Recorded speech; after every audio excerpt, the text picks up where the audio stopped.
Hi friends, అందరికీ very very good morning. పూజ అయితే morning అయిపోయింది. వీడియో మాత్రం ఇప్పుడు అప్లోడ్ చేస్తున్నాను. చూడండి, నా పూజ అయితే అయిపోయింది. పువ్వులు దొరకలేదండి.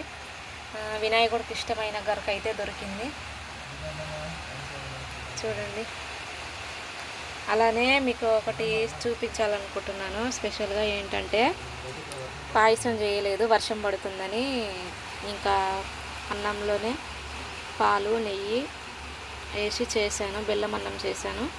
ఇక్కడ ఈ కాయ అయితే, ఈ పుచ్చకాయ అసలుకి ఎండాకాలంలో తిని వేసిన విత్తనాలతోని మొలకెత్తింది చెట్టు. ఆ చెట్టుకి ఒకే ఒక కాయ కాసిందండి. ఆ కాయ అసలుకి వినాయకుడికి దేవుడి కోసమే కాసిందేమో అనిపించింది. ఈరోజైతే ఆ కాయను తెంపేసి ఈరోజు దేవుడికి నైవేద్యంగా అయితే పెట్టామండి. మీ పూజ కంప్లీట్ అయిందా లేదా కామెంట్ బాక్స్లో కామెంట్ చేయండి.